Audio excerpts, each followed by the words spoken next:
Let's go ahead and insert some people now. And we're going to do that by going into the entourage. So I'm going to go to Insert, Load Autodesk Family. We're going to go to, I'll navigate back into it. We're going to go to Entourage, which are things that will go along with your architecture, the entourage. And I'll pick one of these and import it. And it may actually allow us to place it right away. I'm not sure if that actually did a placement of it. Yep, it is. I don't know why it's not showing though. We're in the mezzanine level and not sure why we're not getting a good representation of it. Let's go ahead, and one of the ways to check that is let's go back to our top of stairs, and there's the person placed. But I'm not really happy with the looks of these some of these entourage people, so I want to just show you some techniques for kind of improving that. So I'm going to go back to the mezzanine level. Well, I can stay here. It doesn't really matter. And let me go ahead and select this one. And I'm going to go to Edit Type. And right away, I'm going to duplicate this. And I'm just going to call it P1, Person 1. And click OK. And then we're going to go in and edit J. And what we're going to do is we're just going to select here to make sure that we select people. And that opens up a whole other wide range of people. And what turns out is that if you select these people that have the white spaces behind them, they'll render with much better qualities. So I'm going to just select one for Person 1 and just try to keep a memory of what's going on here. So there's a person that's standing up, and I'll go OK.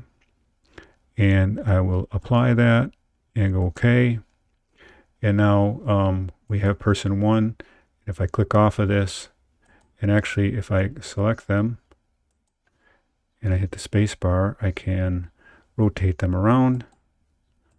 And let me click off. And so we have a better quality looking kind of entourage people. So I want to continue with that technique. So I'm going to select that again, and I'm going to go to Edit Type. And I'm going to duplicate it again. And we'll call it P2.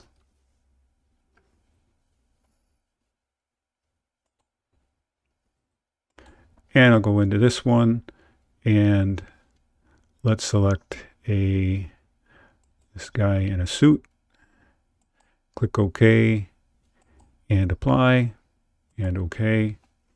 And now we have the guy in the suit, but we'll go back and do we still have the other person place component.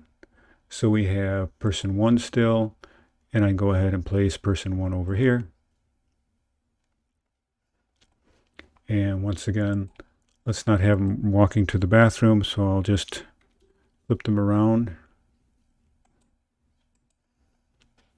All right, and then the last thing I want to demonstrate, so you could make a bunch of people and place them around the scene. The last one I want to demonstrate, though, is this idea of putting somebody who's seating.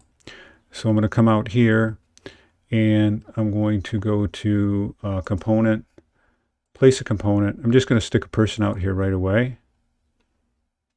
And luckily it shows up. I'm going to select them. I'm going to go to Edit Type. And I'm going to duplicate it because I want to create a sitting person. So I'll go PS1, let's say, person sitting 1. I'm doing this just to have short terms to it. And I'm going to go to the edit again.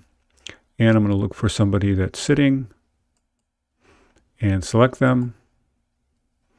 And click OK. Now I have a sitting person, and I can tell they're not going to be facing towards the camera.